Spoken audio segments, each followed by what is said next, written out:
24 hours with JB. Let's talk. This was a busy week. We're going to get straight to it. First and foremost, my condolences to everybody who died in the helicopter crash with the jet. That was very unfortunate.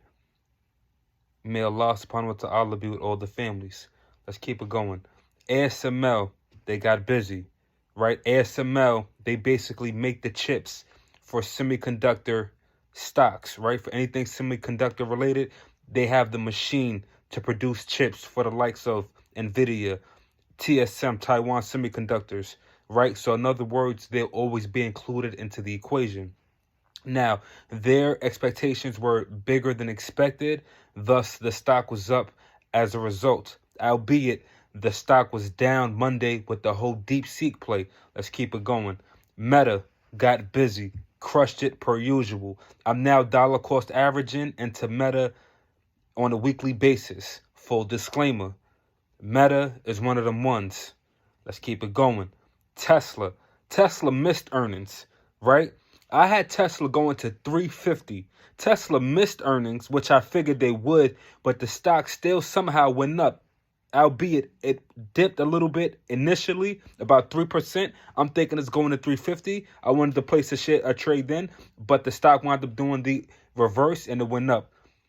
Tesla, you might as well call it a cult at this point in time. I've never seen anything like this. Let's keep it going. Microsoft, they got busy for the most part, but the Azure business, right? Anything pertaining to the internet and things of that sort, it's looking sus. It's not looking. So, in other words, a lot of investors sold off on the stock. Did you buy the dip? I did.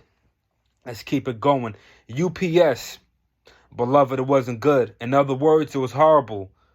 The CEO, shout out to her though. She did an amazing job speaking. She stood tall, so I salute her.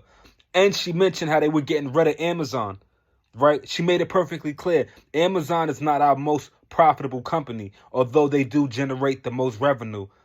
Albeit, we're getting rid of Amazon. Let's keep it going. Starbucks, Brian Niccol. I told y'all about Brian Niccol some time ago. Brian Niccol, he came from Chipotle, made Chipotle go to the moon, right? He left, now he's at Starbucks. They pay him like $26 million a year, something of that sort. Let me get out his business. Listen, Brian Niccol is now at Starbucks. If you go on Starbucks right now, you have to pay to use that restroom, beloved.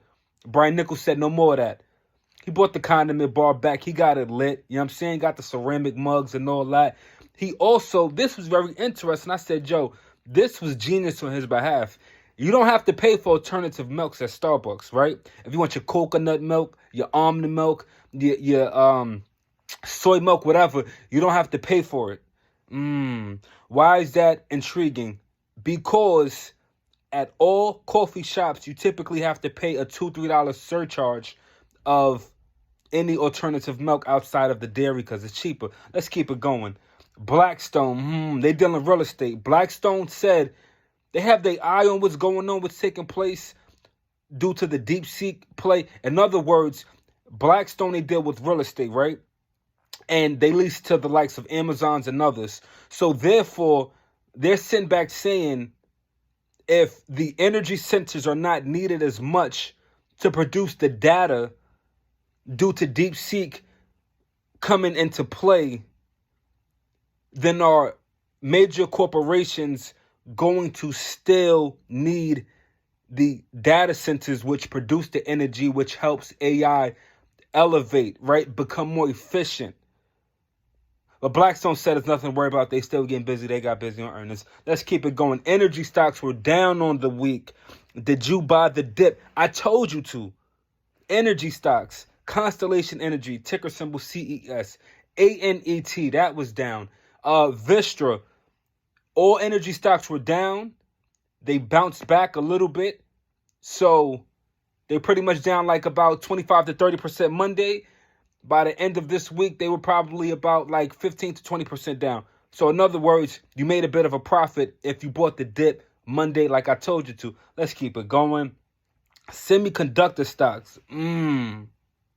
So NVIDIA, ASML, let's see, TSM, AVGO, which is Broadcom, Micron Technology. Anything related to semiconductor was down on the week. DeepSeek rocked the market to start the week off. And what's significant about DeepSeek is I was listening to the CEO, what's his name, Alexander Wang. I heard him speaking. He said, Joe, watch out for DeepSeek because what they did Christmas Day, while Americans were partying, parlaying, and all the above, they dropped a feature, right? Nobody really paid attention to them dropping that, so they said, okay, we'll sit back and we'll wait another one. Then they let it go this week when they knew the Fed would be speaking, when they knew Apple was reporting earnings, when they knew Microsoft, when they knew Tesla. In other words, it's looking very strategic because all of these companies, they buy from NVIDIA. They buy from the likes of TSM, AVG. So that was very strategic on DeepSeek's behalf. But DeepSeek, beloved, you're not, it's $6 million to create a whole I don't believe it, beloved. And it's starting to come out in the rents, right? Because y'all are saying, first of all, your research and development is not even all the way up to par. Let's get it there. I'm standing up for America. I'm in America right now. I'm going to stand up for my country.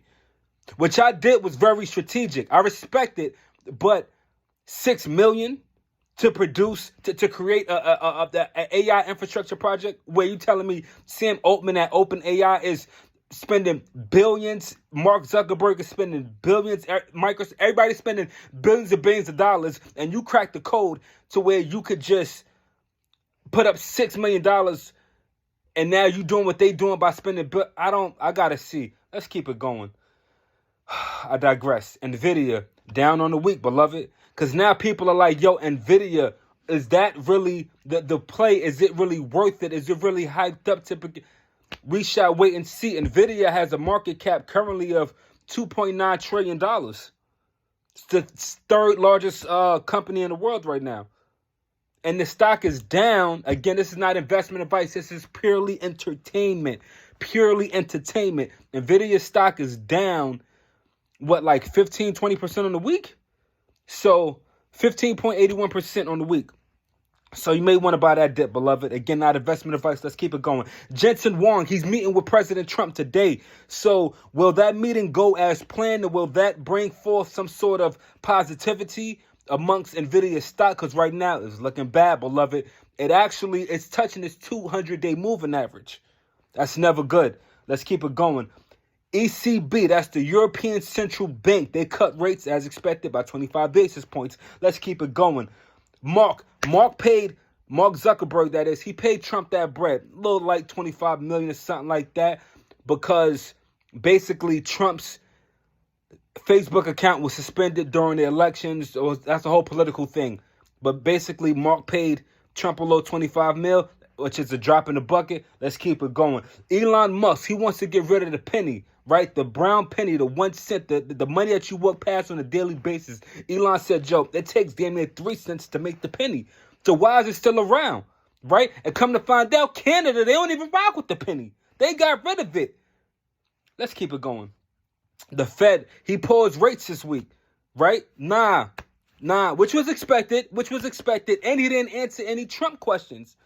So, we want to know, what is good? You're not going to say nothing about Trump. You're just going to allow Trump to talk crazy. You're not going to say nothing about Trump. Damn, what happened?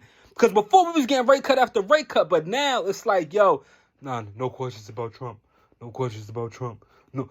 So, in other words, we be lucky to get a 25 or 50% point. I can't even. 25 to 50 basis points is looking like the cut on the yearly basis, which is not good. Go, Jay. The GDP, much slower than expected, right? 2.3%, we still got growth, but we were expecting 2.6% gross domestic product GDP. The market, Trump got the market shook right now with the tariffs play. He's basically saying, yo, tomorrow we are putting tariffs on China, not China, but Canada as well as Mexico, 25%. Let's go. I told y'all I'm here. What else? The PCE data came out today. The Fed, the PCE data, personal consumption expenditures, it was hawkishly neutral, we would say, right? In other words, inflation is stuck. It's not going up and down, but it's more so stuck. So that's not looking right for the people who spend money, right? For inflation. It's not looking good. The markets were down on the week except for the Dow Jones Industrial Average, which is rising. It's probably rising because now people are moving from sector to sector, from index to index, and the Dow Jones holds more valuable companies.